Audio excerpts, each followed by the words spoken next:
Everybody who is present here, the dignitaries on the dais, director of this institute, the faculty members, the management, and the students and the volunteers for giving me an opportunity to be part of this August occasion and share with you some of my thoughts on sustainable engineering and what is the role of engineers. So, a very warm wishes to every one of you who are going to lead the engineering fraternity in the coming generations. A very warm Engineers Day. So we all are at the twilight of our life. We are in the 50s and going into the 60s, whereas you are still in 20s. So we trust and leave the future in your hands. As all your teachers have pointed out, lot of responsibility lies on you. In this context, I would like to dwell a few moments on the thoughts which I will be sharing with you. Many times we do not have concrete solutions. We do have to take an unbiased approach and try to arrive at some feasible solutions for many of the problems which are around us. There is nothing like this, the best solution or this the bad solution kind of thing. It depends on lot of parameters, lot of weightages which you have to attribute as an engineer, as a manager, as a field person when you go into the implementation of a particular design or whatever it is. So you all wrote a essay writing competition on say what is the role of engineers as true designers in sustaining this development of this country. So couple of words have to be understood by you. So development, anything which is slight improvement or an improvement from the current state, we call it as a development or improvement. Coming to the word sustenance, so anything which would last for some time, a reasonable amount of time and evolve itself, irrespective of the changes which are happening around that particular context or situation or any such thing, is sustainability. Then what is the design? Design is a series of actions, series of steps which we take to achieve a particular goal. So design need not be for civil engineers, design need not be for mechanical engineers or chemical engineers. We do lot of designs, be it an engineer or anything outside in our day-to-day life without physical consciousness that we are following a series of steps. So today we will look into some aspects of engineers in making these developments which are sustainable. Can I have the next slide?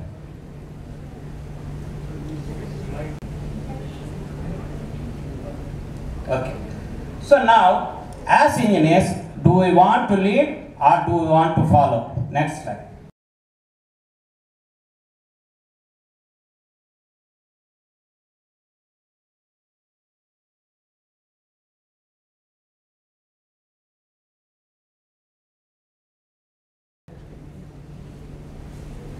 So now the choice is with us. Go to the next slide.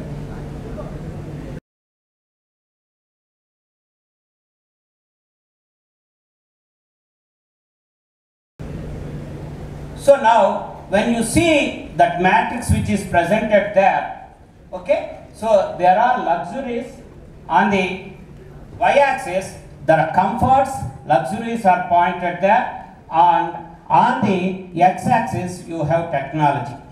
So technology is available for us everywhere. How we want to use that technology, where we want to deploy that technology, that is the major concern for us today. So now, if I give a time bomb to a person, a small kid, he doesn't know what is the damage which is going to happen if he blows it out. Similarly, we are giving you lot of technologies, but you need to understand the power of the technology which you are having, where you want to implement it.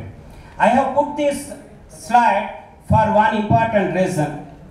Say, in our days, we used to think a phone, mobile phone or anything is for communicating with one another. The primary purpose is to bring down the gap in the communication. Now, you have a phone as a gadget with n number of features.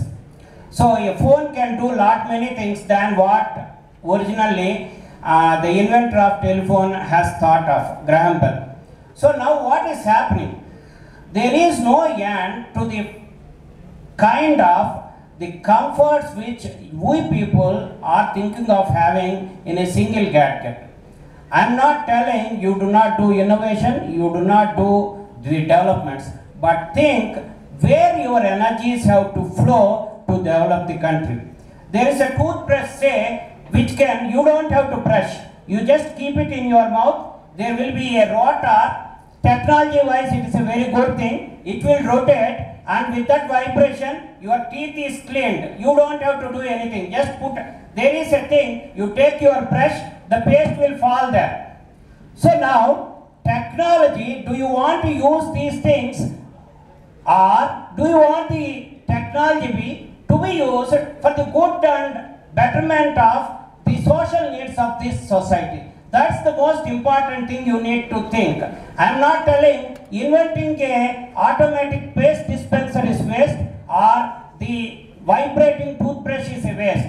They are inventions, but what do we need in this context of this country where many people do not have the basic needs which can be addressed? Today we are making campaign Swachh Bharat. You all, when you see that advertisement in the Doordarshan or any other thing, we are putting a paid advertisement asking people, build lavatories at your home, do not use public areas for defecation. See where we are. So do you want to spend money on your technologies for improving the lifestyle of our people there, or for our army people who are striving to protect us round the clock? Or do you want to spend your energies on doing these kind of things which improve your comfort zone, which improve your luxuries? Think about it for a minute.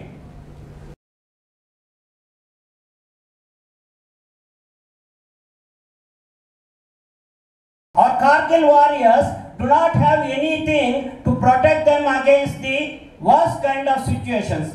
Can you do something to improve their livelihood when they are away from their families and spending their time there to protect us? Is that the place you will use your mindset and technology, or for simple gadgets wherein say 20 megapixels photograph, continuous round shot, panorama, and tomorrow all your GBs of hard disks are filled, you do not know what to use? Or in my wedding I had only 60 photographs and I cherish and go through it, whereas you have GBs of photographs, you do not see that even once in a year. So what do you want? This what decides the sustainability of the engineering today. Can I have the next?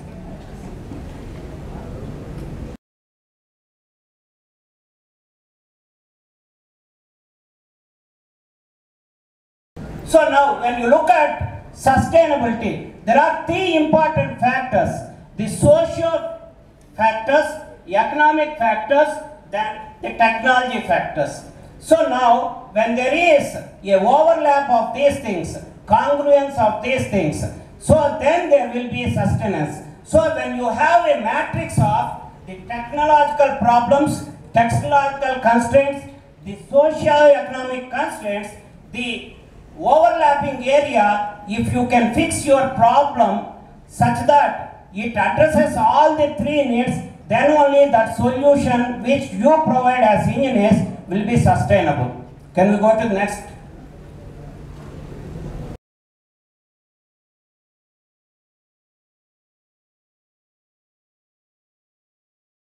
Okay, so this is what is depicted here. When you want to move towards sustainable development, so the ideal thing is that last cyan colored circle where we achieve sustainment, whereas you are somewhere in between at any point of time. That is the ideal world.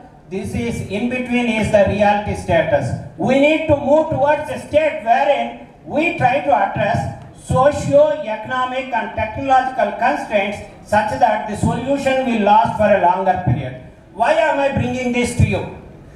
Today we are talking about cleaning Himayat Sagar. What is that? Hussain Sagar. So, do you all know how much of liquid waste we generate every day?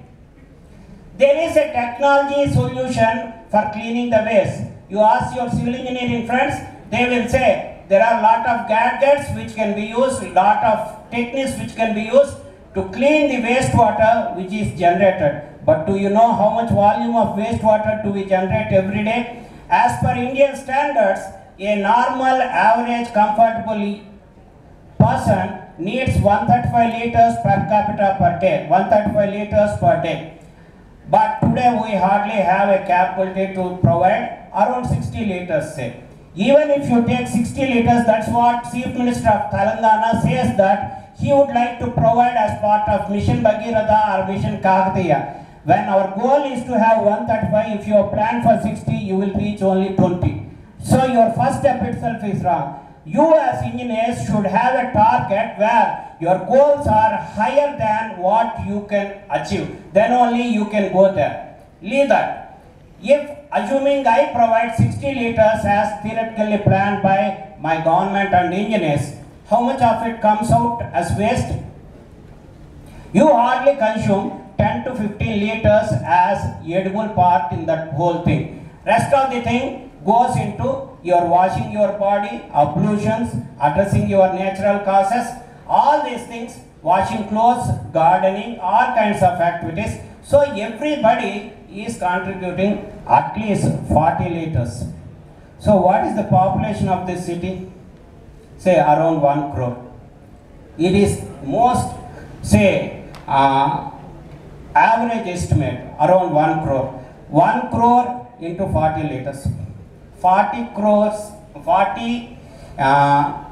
crore liters of wastewater is generated in the domestic world itself.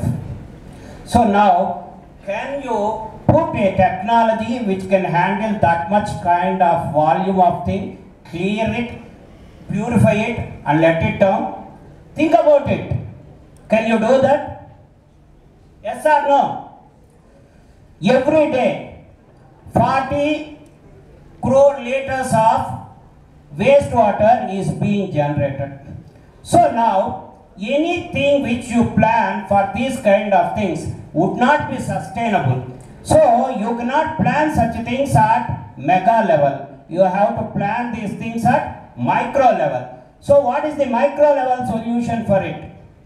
So now, at every household itself, you need to do some way to dispose of your wastewater.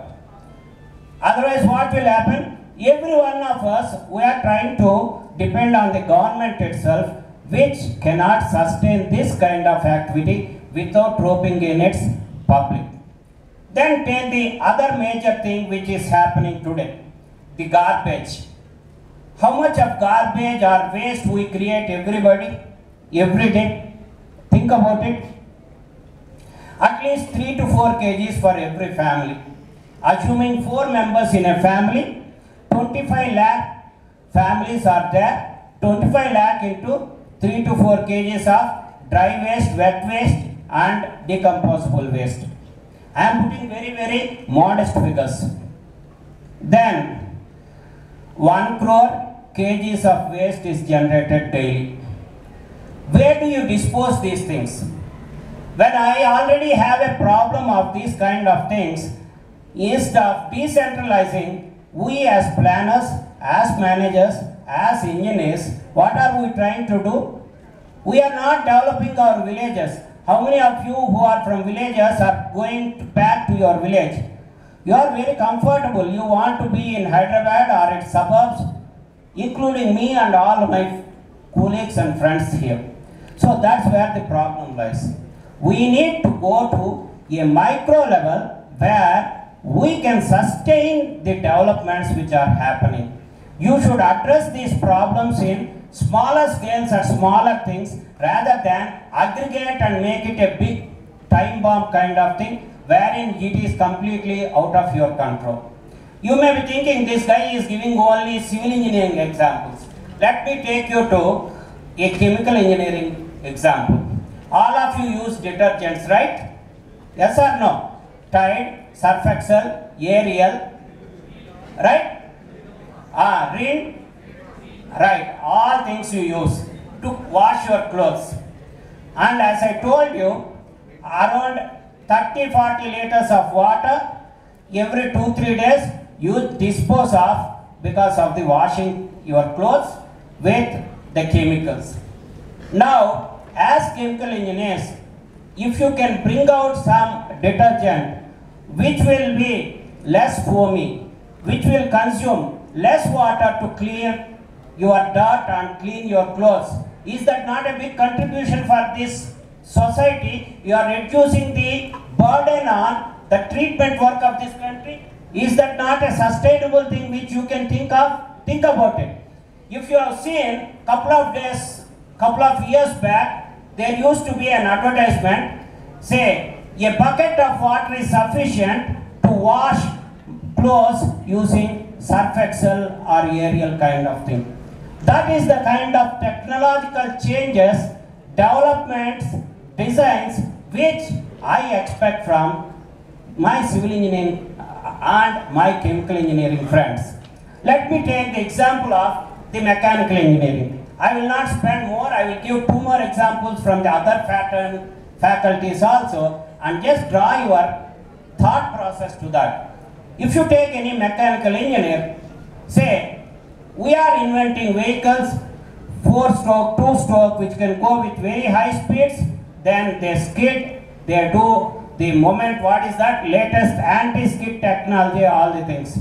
But you are forgetting the basic laws of nature. What is that? Every force has a reaction which is equal and opposite. When you are trying to stop your vehicle, the whole force, you are stopping a vehicle which is moving at 40 kilometers or 50 kilometers, instantaneously in 1 to 2 feet kind of thing, the vehicle stops. The whole force has to transfer itself as inertial force back to the ground. And what is the contact area of your tire? Hardly 4 square centimeters. This much velocity of force, can it be transmitted with the friction and inertia to the ground? No. What will happen? You will try to prevent by putting your leg. Your leg also cannot withstand that impact force of inertial force. What will happen? You will slide, skid. There will be a rigid body translation of your body, and when you are trying to resist that, you will break your legs and arms. As mechanical engineers, your goal is not to design a anti-skid brake which stops in just 2 feet, but better tires which can transfer this force to the ground. My dear friends, there is a lot of work like this in many areas.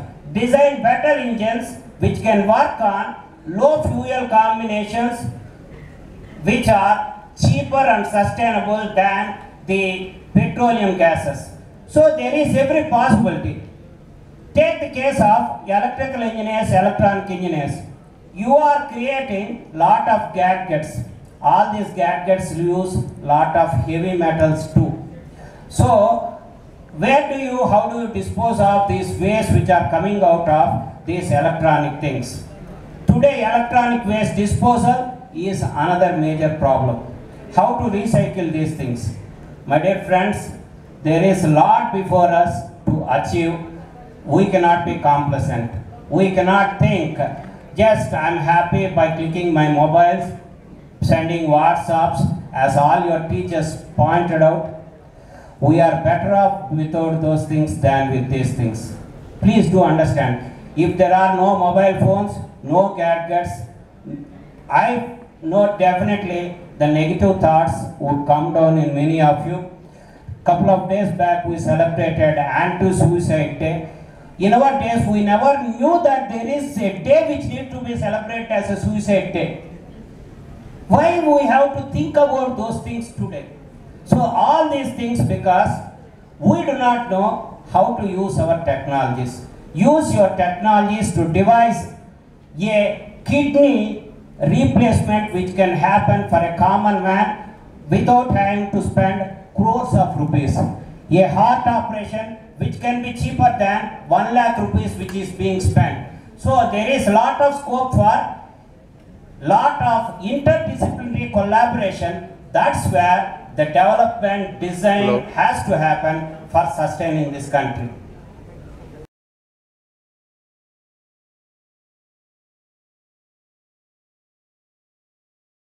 Sir, next few slides will go fast. అరే భరత్ కాదా నేను రంజిత్ని. Okay, so we have to balance the positive and negative impacts. There is, all these Hello. things are not my own. I have taken these things from Royal Society of Engineers, UK and other places related to UN and other organizations. Next.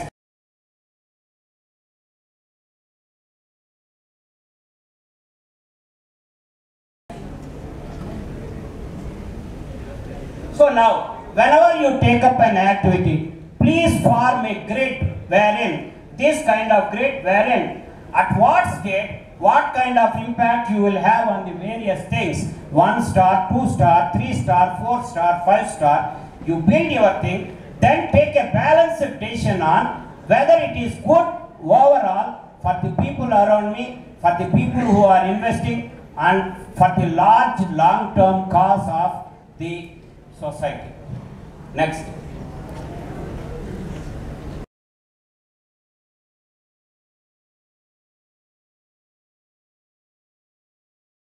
So this is what I want to tell and end. So there are environmental things. The society is going at a pace where you are depleting and playing havoc with the natural resources. The planet can no longer sustain the unhealthy activities which we are doing. That's the reason why we have hudhuds, we have tsunamis. So let us be more responsible so that we can be responsible engineers. Thank you, everybody.